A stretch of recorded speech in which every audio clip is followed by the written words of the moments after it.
Hello everyone, welcome back to my sixth session on Introduction to GST. Dear students, during this session I am going to discuss about the advantages of GST and disadvantages of GST. First of all, as you have already studied about the GST, how the GST was introduced in India, the history of introduction of GST, then the earlier indirect tax systems, problems, and need for introduction of GST. So many things you have studied in my earlier sessions. Now, what will be the benefits if GST is introduced in India? So based on that, we'll have so many number of advantages, and those advantages can be grouped in three classes.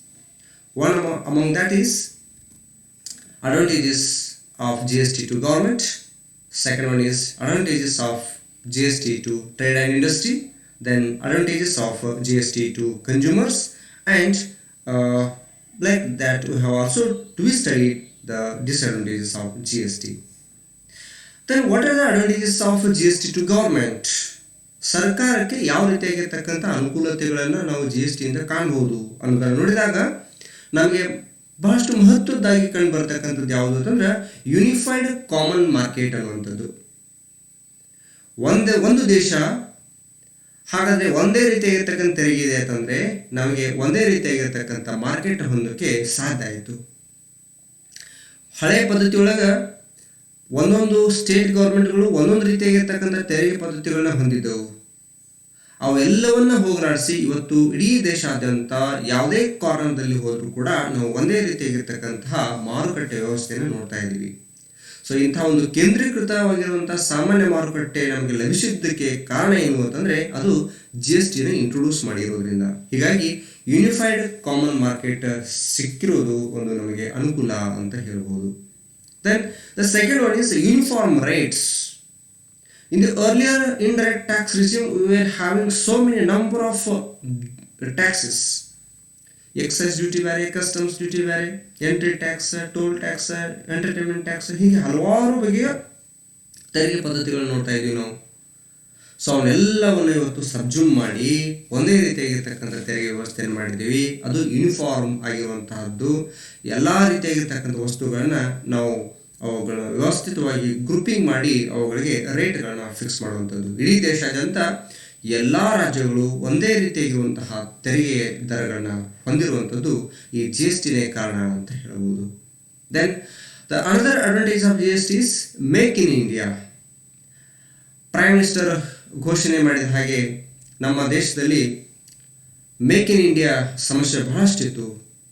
ನಾವು ಏನಾದರೂ ವಸ್ತುವನ್ನು ತಗೊಳ್ಬೇಕಾದ್ರೆ made in China, made in Japan, made in America ಅವುಗಳ ಬಗ್ಗೆ ಜಾಸ್ತಿ ಒಲವಿತ್ತು. ಆದರೆ G S ಟಿಯನ್ನು introduce ಮಾಡಿದ ಮೇಲೆ ಇಲ್ಲಿ ಹೆಲ್ದಿ ಕಾಂಪಿಟೇಷನ್ ಇರೋದ್ರಿಂದ ವಿದೇಶಿಗರು ಕೂಡ ನಮ್ಮ ದೇಶದಲ್ಲಿ ಬಂದು ಹೂಡಿಕೆಗಳನ್ನ ಮಾಡಿ ನಮ್ಮ ದೇಶದಲ್ಲಿ ವಸ್ತುಗಳನ್ನು ಉತ್ಪಾದನೆ ಮಾಡುವಂತಹ ಒಂದು ಅವಕಾಶ ಸಿಕ್ಕಿದೆ. ಇದರಿಂದ ನಮ್ಮ ದೇಶದ ಆರ್ಥಿಕತೆ ಸುಧಾರಣೆ ಆಗೋಕ್ಕೆ ಸಾಧ್ಯ ಆಗ್ತದೆ ಅಂತ ಹೇಳ್ಬೋದು. ಹೀಗಾಗಿ ಈ ಮೇಕ್ ಇನ್ ಇಂಡಿಯಾ ಇದಕ್ಕೆ ತುಂಬ ಅನುಕೂಲ ಆಗಿದ್ದು ಈ ಜಿ ಎಸ್ ಟಿ ಇಂಟ್ರೊಡ್ಯೂಸ್ ಮಾಡೋದ್ರಿಂದ ಅಂತ ಹೇಳ್ಬೋದು. Then common procedures for all the tax payers. ಯಾವುದೇ ರೀತಿಯಾಗಿರ್ತಕ್ಕಂಥ ಬಿಸ್ನೆಸ್ ಮ್ಯಾನ್ ಇರ್ಬೋದು, ಮ್ಯಾನುಫ್ಯಾಕ್ಚರ್ ಇರ್ಬೋದು, ಟ್ರೇಡರ್ಸ್ ಇರ್ಬೋದು, ಎಲ್ಲರಿಗೂ ಒಂದೇ ರೀತಿಯಾಗಿರ್ತಕ್ಕಂತಹ ಈ ಪ್ರೊಸೀಜರ್ಸ್ ಅದು ಜಿ ಎಸ್ ಟಿ ರಿಜಿಸ್ಟ್ರೇಷನ್ಗೆ ಸಂಬಂಧಪಟ್ಟಂಥದ್ದು ಇರ್ಬೋದು, ಅಥವಾ ರಿಟರ್ನ್ ಫೈಲಿಂಗ್ ಮಾಡುವಂಥದ್ದು ಸಂಬಂಧಪಡುವಂಥದ್ದು ಇರ್ಬೋದು, ರಿಫಂಡ್ಗೆ ಇರ್ಬೋದು, ಐ ಟಿ ಸಿಗೆ ಸಂಬಂಧಪಡುವಂಥದ್ದು ಇರ್ಬೋದು, ಎಲ್ಲರಿಗೂ ಒಂದೇ ರೀತಿಯಾಗಿರ್ತಕ್ಕಂಥ ಸಾಮಾನ್ಯ ಒಂದು ಪ್ರೊಸೀಜರ್ಸನ್ನು ನಾವು ಈ ಒಂದು ಜಿ ಎಸ್ ಟಿ ಮೂಲಕ ಕಾಣ್ತಾ ಇದ್ದೀವಿ. Then it also reduces the corruption. ಎಲ್ಲವೂ ಇವತ್ತು ಆನ್ಲೈನ್ ಮೂಲಕ ವ್ಯವಹರಿಸ್ತಾ ಇರೋದ್ರಿಂದ ಇಲ್ಲಿ ಯಾವುದೇ ರೀತಿಯಾಗಿರ್ತಕ್ಕಂತಹ ಕರಪ್ಷನ್ಗೆ ಅನುಕೂಲತೆ ಮಾಡಿಲ್ಲ. ಎಷ್ಟು ಸಾಧ್ಯ ಆಗ್ತದೋ ಅಷ್ಟು ಕಡಿಮೆ ಮಟ್ಟದಲ್ಲಿ ಹೆಚ್ಚಿನ ಪ್ರಮಾಣದಲ್ಲಿ ಕರಪ್ಷನನ್ನು ನಾವು ತಡೆಗಟ್ಟೋಕ್ಕೆ ಸಾಧ್ಯ ಆಗಿದೆ ಅಂತ ಹೇಳ್ಬೋದು. Then it also increases revenue to government. ಸರ್ಕಾರಕ್ಕೆ ಸಹಜವಾಗಿಯೇ ಆದಾಯವನ್ನು ಹೆಚ್ಚು ಮಾಡ್ತಾ ಇದೆ. ಅರ್ಲಿಯರ್ ಟ್ಯಾಕ್ಸ್ ಸಿಸ್ಟಮ್ಗಿಂತ ಈ ಒಂದು ಜಿ ಎಸ್ ಟಿ ಮೂಲಕ ನಾವು ಹೆಚ್ಚಿನ ಪ್ರಮಾಣದಲ್ಲಿ ತೆರಿಗೆಯನ್ನು ಕಾಣೋದನ್ನು ನೋಡ್ತಾ ಇದ್ದೀವಿ. Then it also had the improved tax policies. ಎಲ್ಲ ಹಳೆಯ ಪದ್ಧತಿಗಳು ಸುಮಾರು ವರ್ಷಗಳಿಂದ ಇರ್ತಕ್ಕಂತಹ ತೆರಿಗೆಗಳನ್ನು ನಾವೆಲ್ಲ ಅವುಗಳಿರ್ತಕ್ಕಂಥ ದೋಷಗಳನ್ನು ಸರಿಪಡಿಸಿ ಹೊಸ ಪದ್ಧತಿಯಲ್ಲಿ ನಾವು ಇವತ್ತು ತೆರಿಗೆಗಳನ್ನು ನೋಡ್ತಾ ಇದ್ದೀವಿ. ಸೊ ಅಂತಹ ತೆರಿಗೆ ನೀತಿಗಳು ಬಹಳಷ್ಟು ಸುಧಾರಿತವಾಗಿರುವಂಥವು ಅನ್ನೋದನ್ನು ನಾವಿಲ್ಲಿ ಗಮನಿಸಬಹುದು. ಈ ರೀತಿಯಾಗಿರ್ತಕ್ಕಂತಹ ಅನುಕೂಲತೆಗಳನ್ನು ಈ GST ಇಂದ ಗೌರ್ಮೆಂಟ್ ಆಗುವಂಥದ್ದನ್ನು ನೋಡಿದರೆ, ಇನ್ನು ಮತ್ತೊಂದು ಪ್ರಮುಖವಾಗಿರ್ತಕ್ಕಂತಹ ವಲಯ ನಮ್ಮ ದೇಶದಲ್ಲಿ ಅಂದರೆ ಅದು ಟ್ರೇಡ್ ಆ್ಯಂಡ್ ಇಂಡಸ್ಟ್ರಿ ಅನ್ನುವಂಥದ್ದು. ಹಾಗಾದರೆ ಟ್ರೇಡ್ ಆ್ಯಂಡ್ ಇಂಡಸ್ಟ್ರಿಗೆ ಯಾವ ರೀತಿಯಾಗಿರ್ತಕ್ಕಂಥ ಅನುಕೂಲತೆಗಳು ಈ GST ಇಂದ ಆದವು ಅನ್ನೋದು ನೋಡಿದರೆ ಇಲ್ಲಿ ಒಂದು ದೊಡ್ಡ ಲಿಸ್ಟ್ ಕಾಣಿಸ್ತಾ ಇದೆ. Of that the first one is it removes cascading effects ಅಂತ ಹೇಳ್ತಾ ಇದ್ದೀವಿ. Cascading effect is nothing but charging tax on tax. ಈಗ ಒಂದ್ಸಲ ಒಂದು ವಸ್ತುವಿನ ಮೇಲೆ ಎಕ್ಸೈಸ್ ಟ್ಯಾಕ್ಸ್ ಹಾಕ್ತಿದ್ವಿ ಹಳೆ ಪದ್ಧತಿ ಒಳಗೆ.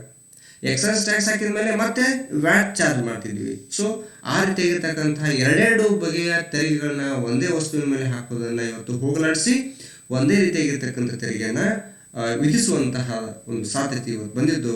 ಇದರಿಂದ ಈ ಟ್ರೇಡ್ ಮತ್ತು ಇಂಡಸ್ಟ್ರಿಗಳಿಗೆ ಬಹಳಷ್ಟು ಅನುಕೂಲ ಆಗಿದೆ ಅಂತ ಹೇಳ್ಬೋದು. Then it creates common market for the product. ನಮ್ಮ ವಸ್ತುವಿಗೆ ಇಡೀ ದೇಶಾದ್ಯಂತ ಎಲ್ಲಿ ಬೇಕಾದಲ್ಲೂ ನಾವು ವ್ಯವಹರಿಸೋಕ್ಕೆ ಅವಕಾಶ ಇದೆ. ಇಡೀ ದೇಶಾದ್ಯಂತ ಒಂದೇ ಮಾರುಕಟ್ಟೆ ಅನ್ನುವಂಥದ್ದನ್ನು ನಾವು ಇವತ್ತು ನೋಡ್ತಾ ಇದ್ದೀವಿ. ಇದು GST ಇಂದ ಸಾಧ್ಯ ಆಗಿದ್ದು. ಇಲ್ಲಾಂದರೆ ನಾವು ಕೇವಲ ನಮ್ಮ ರಾಜ್ಯದಲ್ಲಿ ಮಾತ್ರ ಅಥವಾ ನಮ್ಮ ರಾಜ್ಯದ ಕೆಲವು ವಲಯಗಳಲ್ಲಿ ಮಾತ್ರ ನಮ್ಮ ವಸ್ತುಗಳನ್ನು ಮಾರಾಟ ಮಾಡುವಂಥದ್ದು ನೋಡ್ತಾ ಇದ್ದೀವಿ. ಈಗ ಎಲ್ಲ ಕಡೆಯೂ ಕೂಡ ಒಂದೇ ರೀತಿಯಾಗಿರ್ತಕ್ಕಂಥ ತೆರಿಗೆ ಪದ್ಧತಿ ಇರೋದ್ರಿಂದ ಇಡೀ ದೇಶದ ಯಾವುದೇ ಮೂಲೆಯಲ್ಲೂ ಕೂಡ ನಾವು ವ್ಯವಹರಿಸೋಕ್ಕೆ ಸಾಧ್ಯ ಆಗ್ತಾ ಇದೆ ಅಂತ ಹೇಳ್ಬೋದು. Then it also saves the cost and time. ನಾವು ವಸ್ತುವನ್ನು ಒಂದು ರಾಜ್ಯದಿಂದ ಮತ್ತೊಂದು ರಾಜ್ಯಕ್ಕೆ ಅಥವಾ ಒಂದು ಸ್ಥಳದಿಂದ ಇನ್ನೊಂದು ಸ್ಥಳಕ್ಕೆ ಒಯ್ಯಬೇಕಾಗಿತ್ತು ಅಂದರೆ ಮೊದಲು ಟೋಲ್ ಟ್ಯಾಕ್ಸ್, ಎಂಟ್ರಿ ಟ್ಯಾಕ್ಸ್ ಅಂತ ನೋಡ್ತಾ ಇದ್ವಿ. ಸೊ ಅಂತಹ ಟ್ಯಾಕ್ಸ್ ಕಟ್ಟೋದು ಕಡಿಮೆ ಆಯಿತು. ಜೊತೆಗೆ ಆ ಟ್ಯಾಕ್ಸ್ ಕಟ್ಟುವ ಸಲುವಾಗಿ ನಮ್ಮ ವೆಹಿಕಲ್ಸ್ಗಳನ್ನೆಲ್ಲ ಸುಮಾರು 6-8 ತಾಸುಗಳಲ್ಲಿ ವೇಟ್ ಮಾಡಿಸ್ಬೇಕಾಗ್ತಿತ್ತು. ಅಂತಹ ಒಂದು ಸಮಯದ ವ್ಯಯ ಕಡಿಮೆ ಆಯಿತು. ಹೀಗಾಗಿ ಸಮಯ ಮತ್ತು ಖರ್ಚು ಎರಡನ್ನೂ ಕೂಡ ನಾವು ಉಳಿತಾಯ ಮಾಡೋಕ್ಕೆ ಈ GST ಇಂದ ಸಾಧ್ಯ ಆಯಿತು ಅಂತ ಹೇಳ್ಬೋದು. Then it also have the advantages as it creates healthy competition of goods and services. ಇಡೀ ದೇಶಾದ್ಯಂತ ನಾವು ಆರೋಗ್ಯಕರವಾಗಿರ್ತಕ್ಕಂತಹ ಪೈಪೋಟಿಯನ್ನು ನಡೆಸೋಕ್ಕೆ ಸಾಧ್ಯ ಆಗ್ತಾ ಇದೆ ಅಂತ ಹೇಳ್ಬೋದು. ಯಾಕಂದರೆ ಮೊದಲು ಹೆಂಗಿರ್ತಿತ್ತು ಅಂತಂದ್ರೆ ಒಂದು ದೇಶದೊಳಗೆ ತೆರಿಗೆ ವ್ಯಾಟ್ ಹೆಚ್ಚಿರ್ತಿತ್ತು, ಒಂದು ರಾಜ್ಯದಲ್ಲಿ ವ್ಯಾಟ್ ಹೆಚ್ಚಿರ್ತಿತ್ತು, ಮತ್ತೊಂದು ರಾಜ್ಯದಲ್ಲಿ ವ್ಯಾಟ್ ಕಡಿಮೆ ಇರ್ತಿತ್ತು. ಅವಾಗ ಜನರು ಏನು ಮಾಡ್ತಿದ್ರು, ಯಾವ ರಾಜ್ಯದಲ್ಲಿ ವ್ಯಾಟ್ ಕಡಿಮೆ ಇದೆಯೋ ಅಲ್ಲಿ ಪ್ರೈಸ್ ಕಡಿಮೆ ಇರ್ತಿತ್ತು. ಹೀಗಾಗಿ ಅಂತಹ ರಾಜ್ಯದಲ್ಲಿಂದ ವಸ್ತುಗಳನ್ನ ಖರೀದಿ ಮಾಡಕ್ಕೆ ಹೋಗ್ತಿದ್ರು. ಹೀಗಾಗಿ ಅಲ್ಲಿ ಅನ್ಹೆಲ್ದಿ ಕಾಂಪಿಟೇಷನ್ ಆಗ್ತಿತ್ತು. ಆದರೆ ಇವತ್ತು GST ಇಡೀ ದೇಶಾದ್ಯಂತ ಒಂದೇ ರೀತಿಯಾಗಿರ್ತಕ್ಕಂಥ ಪದ್ಧತಿ ಇರೋದ್ರಿಂದ ಇಲ್ಲಿ ನಾವು ಯಾವುದೇ ರಾಜ್ಯದಲ್ಲಿ ಯಾವುದೇ ಒಂದು ದೇಶದ ಯಾವುದೇ ಮೂಲೆಯಲ್ಲಿ ನಾವು ವಸ್ತುಗಳನ್ನ ವ್ಯವಹರಿಸ್ಕೊಳ್ಳೋಕ್ಕೆ ಸಾಧ್ಯ ಆಗ್ತದೆ. ಇದೊಂದು ಆರೋಗ್ಯಕರ ಪೈಪೋಟಿಗೆ ನಾಂದಿ ಹಾಡಿದೆ ಅಂತ ಹೇಳ್ಬೋದು. Then we have a benefit of input tax credit. ಈ ಇನ್ಪುಟ್ ಟ್ಯಾಕ್ಸ್ ಕ್ರೆಡಿಟ್ ಹಳೆ ಪದ್ಧತಿಯಲ್ಲಿ ಸರ್ವಿಸಸ್ಗಳ ಮೇಲೆ ಇರ್ತಿರ್ಲಿಲ್ಲ. ಬಟ್ ಈಗ ಗೂಡ್ಸ್ ಆಸ್ ವೆಲ್ ಸರ್ವಿಸಸ್ಗಳ ಮೇಲೆ ಇನ್ಪುಟ್ ಟ್ಯಾಕ್ಸ್ ಕ್ರೆಡಿಟನ್ನು ನಾವು ಪಡ್ಕೊಳ್ಳೋಕ್ಕೆ, ಇಂಥ ಒಂದು ಸೌಲಭ್ಯವನ್ನು ತೆಗೆದುಕೊಳ್ಳೋಕ್ಕೆ ಅನುಕೂಲ ಆಗ್ತದೆ ಅಂತ ಹೇಳ್ಬೋದು. Then higher threshold limit for registration. Earlier in case of VAT registration ಮಾಡ್ಕೊಳ್ಬೇಕಾಗಿತ್ತು ಅಂತಂದರೆ ಅವಾಗಿರ್ತಕ್ಕಂತಹ ಒಂದು ಇನ್ಕಮ್ ಲಿಮಿಟ್ಗೂ ಮತ್ತು ಈಗಿರ್ತಕ್ಕಂಥ ಇನ್ಕಮ್ ಲಿಮಿಟ್ಗೂ ತುಂಬ ವ್ಯತ್ಯಾಸ ಇದೆ. ಇವಾಗ ಥ್ರೆಶೋಲ್ಡ್ ಲಿಮಿಟನ್ನು ಅಂದರೆ GST ಅಂಡರ್ದೊಳಗೆ ರಿಜಿಸ್ಟ್ರೇಷನ್ ಮಾಡ್ಕೊಳ್ಬೇಕಾಗಿತ್ತು ಅಂತಂದ್ರೆ minimum 20 lakhs in case of other than special category states and 10 lakhs in case of special category States ಅನ್ನುವಂಥದ್ದು ನೋಡ್ತಾ ಇದ್ದೀವಿ. ಬಟ್ ಅದೇ ಮತ್ತೆ ಈಗ ಏಪ್ರಿಲ್ 1, 2019 ಮತ್ತೆ ಅಮೆಂಡ್ಮೆಂಟ್ ಆಗಿ ದಟ್ ಥ್ರೆಶೋಲ್ಡ್ ಲಿಮಿಟನ್ನು ಅದರ್ ದ್ಯಾನ್ ಸ್ಪೆಷಲ್ ಕ್ಯಾಟಗರಿಗಳಲ್ಲಿ ನಾವು 40 lakhs ನೋಡ್ತಾ ಇದ್ದೀವಿ. ದೆನ್ ಸ್ಪೆಷಲ್ ಕ್ಯಾಟಗರಿ ಸ್ಟೇಟ್ಸ್ಗಳಲ್ಲಿ ಕೇವಲ 10 ಲಕ್ಷ ಆ್ಯಸ್ ಇಟ್ ಇಸ್ ಮುಂದುವರಿತಾ ಇದೆ. ಸೊ ಈ ರೀತಿಯಾಗಿರ್ತಕ್ಕಂತಹ ಥ್ರೆಶೋಲ್ಡ್ ಲಿಮಿಟ್ನಲ್ಲಿ ಕೂಡ ನಾವು ಗಣನೀಯವಾಗಿರ್ತಕ್ಕಂಥ ವ್ಯತ್ಯಾಸವನ್ನು ನೋಡ್ತಾ ಇದ್ದೀವಿ. ಇದು ಕೂಡ ಅನುಕೂಲಕರವಾಗಿರ್ತಕ್ಕಂಥದ್ದು ಅಂತ ಹೇಳ್ಬೋದು. Then composition scheme for small businesses ಅಂತನ್ನುವಂಥದ್ದು. ನಾವು ಒಂದು ವೇಳೆ ಬಹಳಷ್ಟು ಸಣ್ಣ ಪ್ರಮಾಣದ ವ್ಯವಹಾರಸ್ಥರು ಇದ್ದೀವಿ ಅಂತಂದರೆ ಇಲ್ಲಿ ಕಂಪೋಸಿಷನ್ ಸ್ಕೀಮ್ ಅಡಿಯೊಳಗೆ ನಾವು 0 ಟ್ಯಾಕ್ಸ್ ಅಥವಾ ಕಡಿಮೆ ಟ್ಯಾಕ್ಸನ್ನು ಕಟ್ಟುವಂತಹ ಒಂದು ಬ್ರಾಕೆಟ್ನಲ್ಲಿ ಬರುವಂಥ ಸಾಧ್ಯತೆ ಇರ್ತದೆ. ಸೊ ಈ ಕಂಪೋಸಿಷನ್ ಸ್ಕೀಮ್ಗೆ ಒಂದು ಅನುಕೂಲಕರವಾಗಿರ್ತಕ್ಕಂಥ ವಾತಾವರಣ ಕ್ರಿಯೇಟ್ ಮಾಡಿದ್ದಾರೆ. ಇವತ್ತು ದಟ್ ಆ್ಯಕ್ಚುಲಿ 1 ಕೋಟಿ ರೂಪಾಯಿಗಿಂತ ಅಧಿಕ ಅಥವಾ ಕಡಿಮೆ ಇರ್ತಕ್ಕಂತಹ ಆದಾಯ ಟರ್ನೋವರ್ ಇರ್ತಕ್ಕಂಥವರು ಈ ಕಂಪೋಸಿಷನ್ ಸ್ಕೀಮ್ದಲ್ಲಿ ಬರ್ತಿದ್ರು. ಈಗ ಅದನ್ನು 1.5 ಕೋಟಿಗೆ ಹೆಚ್ಚಿಸಿದ್ದಾರೆ. ಸೊ ಹೀಗಾಗಿ ಈ GST ಇಂದ ಮತ್ತಷ್ಟು ಅನುಕೂಲಕರವನ್ನು ನಾವು ನೋಡ್ತಾ ಇದ್ದೀವಿ. ದೆನ್ ಈಜಿ ಆನ್ಲೈನ್ ಪ್ರೊಸೆಸಿಂಗ್ ಕೂಡ ಇದೆ. ಇಲ್ಲಿ ನಾವು ಆನ್ಲೈನ್ ಕಂಪ್ಲೀಟಾಗಿ ಫ್ರಮ್ ರಿಜಿಸ್ಟ್ರೇಷನಿಂದ ಅಂದರೆ GST ರಿಜಿಸ್ಟ್ರೇಷನ್ ಮಾಡೋದ್ರಿಂದ ರಿಫಂಡ್ ಮಾಡ್ಕೊಳ್ಳೋ ತನಕನೂ ಕಂಪ್ಲೀಟಾಗಿ ಆನ್ಲೈನ್ ಪ್ರೊಸೆಸ್ಗಳು ಇರ್ತವೆ. ಹೀಗಾಗಿ ಎಲ್ಲವೂ ಕೂಡ ಟ್ರಾನ್ಸ್ಪರೆಂಟ್ ಆಗಿರುವಂಥದ್ದು, ಭಾಳಷ್ಟು ಈಸಿಯಾಗಿ ಆಕ್ಸೆಸ್ ಆಗ್ತಕ್ಕಂಥದ್ದು ಅಂತ ಹೇಳ್ಬೋದು. ದೆನ್ ಲೆಸ್ ನಂಬರ್ ಆಫ್ ಕಾಂಪ್ಲೈನ್ಸಸ್, ಇಲ್ಲಿ ಯಾವುದೇ ರೀತಿಯಾಗಿರ್ತಕ್ಕಂಥ ಹೆಚ್ಚಿನ ಕಾಂಪ್ಲೈನ್ಸಸ್ಗಳ ಅಗತ್ಯತೆ ಇರೋದಿಲ್ಲ. ಯಾಕೆಂದರೆ ನಮ್ಮ ಕಂಪ್ಲೀಟ್ ಆಗಿರ್ತಕ್ಕಂಥ ಪೋರ್ಟಲ್ ಒಂದೇ ಪೋರ್ಟಲ್ ಇರೋದ್ರಿಂದ GST ಮೂಲಕ ನಿಯಂತ್ರಿತಗೊಳ್ಪಡ್ತಕ್ಕಂತಹ ಒಂದೇ ಪೋರ್ಟಲ್ ಒಳಗೆ ನಾವೆಲ್ಲರೂ ಅಂದರೆ GST ಪೇ ಮಾಡ್ತಕ್ಕಂಥ ಎಲ್ಲರೂ ಅದರಲ್ಲೇ ಆಪ್ರೇಟ್ ಮಾಡೋದು ಇರ್ತದೆ. ಅಲ್ಲಿ ಏನಾದರೂ ನಾವು ಫೈಲಿಂಗ್ ಮಾಡಬೇಕಾದ್ರೂ ಅದರೊಳಗೆ, ರಿಜಿಸ್ಟ್ರೇಷನ್ ಮಾಡಬೇಕಾದ್ರೆ ಅದರೊಳಗಡೆ ಇರ್ತದೆ. ಡಾಕ್ಯುಮೆಂಟೇಶನ್ ಮೇಂಟೈನ್ ಮಾಡೋಕ್ಕೂ ಕೂಡ ಅದೇ ಒಂದು ಪೋರ್ಟಲಲ್ಲಿ ಮೇಂಟೈನ್ ಮಾಡ್ಬೋದು. ಸೊ ಯಾವುದೇ ರೀತಿಯಾಗಿರ್ತಕ್ಕಂತಹ ಅಧಿಕವಾದ ಕಾಂಪ್ಲೈನ್ಸಸ್ಗಳಲ್ಲಿ ಇರೋದಿಲ್ಲ. ಇಮಿಡಿಯೇಟ್ ರೆಸ್ಪಾನ್ಸ್ ಬರ್ತದೆ ಅಥಾರಿಟಿಯಿಂದ, ಅದಕ್ಕೆ ಇಮಿಡಿಯೇಟಾಗಿ ನಾವು ರೆಸ್ಪಾಂಡ್ ಮಾಡ್ತಿರ್ತೀವಿ. ಸೊ ಹೀಗಾಗಿ ಇದು ಅನುಕೂಲವಾಗಿರ್ತಕ್ಕಂಥದ್ದು ಅಂತ ಹೇಳ್ಬೋದು. Then it also had advantages as defined treatment for commerce operators. ಮೊದಲೆಲ್ಲ ಫ್ಲಿಪ್ಕಾರ್ಟ್, ಅಮೆಜಾನ್ ಇವುಗಳಿಗೆಲ್ಲ ಯಾವುದೇ ರೀತಿಯಾಗಿರ್ತಕ್ಕಂಥ ಡೆಫಿನಿಷನ್ಸನ್ನು ಹಳೆಯ ವ್ಯಾಟ್ನೊಳಗೆ ನಾವು ಕಾಣ್ತಿರ್ಲಿಲ್ಲ. ಬಟ್ GST ಒಳಗೆ ಕ್ಲಿಯರ್ ಆಗಿ ಕಾಮರ್ಸ್ ಆಪರೇಟರ್ಗಳ ಬಗ್ಗೆ ಡೆಫಿನೇಷನ್ ಕೊಟ್ಟಿದ್ದಾರೆ. ಯಾವ ರೀತಿಯಾಗಿ ಅವರು ಟ್ಯಾಕ್ಸ್ಗೆ ಅನ್ವಯ ಮಾಡ್ಕೊಳ್ಬೇಕಾಗ್ತದೆ ಅನ್ನುವಂಥದ್ದನ್ನು ಕಂಪ್ಲೀಟ್ ಆಗಿ ಇಲ್ಲಿ ಕ್ಲಾರಿಟಿಯನ್ನು ಕೊಟ್ಟಿದ್ದಾರೆ. ಹೀಗಾಗಿ ಇದು ಕೂಡ ಒಂದು ಅನುಕೂಲಕರವಾಗಿರುವಂಥದ್ದು. Then improved efficiency of logistics. ಈಗ ಲಾಜಿಸ್ಟಿಕ್ಸ್ ಅಂತಂದರೆ ಒಂದು ಸ್ಥಳದಿಂದ ಇನ್ನೊಂದು ಸ್ಥಳಕ್ಕೆ ವಸ್ತುಗಳನ್ನು ಸಾಗಾಣಿಕೆ ಮಾಡಬೇಕಾಗಿತ್ತು ಅಂತಂದರೆ ಟ್ರಕ್ಗಳ ಮೂಲಕ, ಅಂದರೆ ಲಾರಿಗಳ ಮೂಲಕ ನಾವು ಸರಕು ಸೇವೆಗಳನ್ನ ವರ್ಗಾವಣೆ ಮಾಡ್ತಿರ್ತೀವಿ. ಸೊ ಹಾಗೆ ಮಾಡಬೇಕಾದಂಥ ಸಂದರ್ಭದಲ್ಲಿ ಯಾವುದೇ ರೀತಿಯಾಗಿರ್ತಕ್ಕಂತಹ ಗೊಂದಲ ಇರೋದಿಲ್ಲ. ನಾವು ದಕ್ಷತೆಯಿಂದ ಆ ವಸ್ತುಗಳನ್ನು ಸಾಗಣೆ ಮಾಡ್ಕೊಳ್ಳೋಕೆ ಇವತ್ತು GST ಅನುಕೂಲ ಆಗ್ತಾ ಇದೆ. Then regulation of unorganised sector. So ಮೊದಲಿರ್ತಕ್ಕಂತಹ ಅನ್ಆರ್ಗನೈಸ್ಡ್ ಸೆಕ್ಟರ್, ನಮ್ಮಲ್ಲಿ ಅನ್ಆರ್ಗನೈಸ್ಡ್ ಸೆಕ್ಟರ್ ಪ್ರಮಾಣನೇ ಜಾಸ್ತಿ ಇದೆ. ಸೊ ಅಂಥ ಅನ್ಆರ್ಗನೈಸ್ಡ್ ಸೆಕ್ಟರ್ನ ನಾವು ಈ ಒಂದು ಟ್ಯಾಕ್ಸ್ ಬ್ರಾಕೆಟಿಂದ ಹೊರಗಿಟ್ಟಿದ್ದೀವಿ. ಬಟ್ ಈ GST ಒಳಗೆ ಅಂಥವ್ರನ್ನು ಕೂಡ ನಾವು ಇಲ್ಲಿ ಒಂದು GST ಒಳಗೆ ತೊಗೊಂಡು ಬರೋಕ್ಕೆ ಇಲ್ಲಿ ಸಾಧ್ಯ ಆಗಿದೆ. Then ease of doing business ಮಾಡೋಕ್ಕೆ ಯಾವುದೇ ರೀತಿಯಾಗಿರ್ತಕ್ಕಂಥ ತೊಂದರೆ ನಮಗೆ ಇಲ್ಲಿ ಇರೋದಿಲ್ಲ. ಯಾಕಂದರೆ ರಿಜಿಸ್ಟ್ರೇಷನ್ ಈಸಿ ಇರ್ತದೆ. ದೆನ್ ಕಂಪ್ಲೀಟ್ ಆಗಿರ್ತಕ್ಕಂಥ ರೆಕಾರ್ಡ್ಸ್ಗಳೆಲ್ಲ ಈ ಒಂದು GSTN ಅಂತಕ್ಕಂತಹ ಪೋರ್ಟಲಲ್ಲಿ ಸಿಗ್ತಾ ಇರೋದ್ರಿಂದ ನಮ್ಗೆ ಯಾವುದೇ ರೀತಿಯಾಗಿರ್ತಕ್ಕಂಥ ಅನಾನುಕೂಲತೆ ಇಲ್ಲದೆ ವ್ಯವಹಾರವನ್ನು ಈಸಿಯಾಗಿ ಮಾಡೋಕ್ಕೆ ಸಾಧ್ಯ ಆಗ್ತಾ ಇದೆ. Then we have also advantages towards consumers. So GSTಯಿಂದ ಗ್ರಾಹಕರಿಗೂ ಕೂಡ ಬಹಳಷ್ಟು ಅನುಕೂಲ ಆಗ್ತಾ ಇದೆ. ಅಂಥ ಅನುಕೂಲತೆಗಳಲ್ಲಿ ನಾವು ನೋಡೋದಾದರೆ reduction in prices of products first of all.